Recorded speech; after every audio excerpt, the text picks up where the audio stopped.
በከፍተኛ ዋጋ የሚተመኑት ጌጣጌጦቹ የተሰረቁት ጋሌሪያ ዲ አፖሎን ከሚባለው ክፍል ማለዳ 3 ሰዓት ከ30 ላይ መሆኑን የፈረንሳይ ሀገር ውስጥ ሚኒስትር አስታውቋል። ሌቦቹ ወደ ህንፃው ለመግባት በባትሪ የሚሰራ መቁረጫ መጠቀማቸውን የፓሪስ ቃል አቀባይ ለቢቢሲ ተናግረዋል። 4 ሰዎች በዘረፋው ላይ የተሳተፉ ሲሆን 2 ወደ ህንፃው ከገቡ በኋላ ጠባቂዎችን እንዳስፈራሯቸው ጨምረው ገልጸዋል። መሰላል የጫነ መኪና ወደ ህንፃው የመጀመሪያ ፎቅ መስኮት በመጠጋት መሰላሉን እንደዘረጋውና ለዘረፋ ሁኔታው እንዳመቻቸው ገልጸዋል። የፈረንሳይ የባህል ሚኒስትር የዘራፊ ቡድኖቹም ከመሄዳቸው በፊት መኪናውን በእሳት ለማያያዝ ሞክረው የነበረ ቢሆንም የሙዚየሙ ሰራተኞች ይህንን ማድረግ እንዳይችሉ ተከላክለዋል ብለዋል።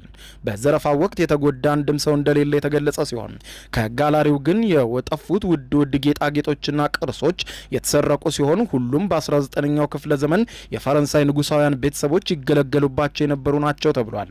ጌጣጌጦቹ ደግሞ በሺዎች በሚቆጠር እንቁዎችና ሌላ ውድ ማዕድናትም የተንቆጠቆጡ እንደሆነም ተነግሮላቸዋል።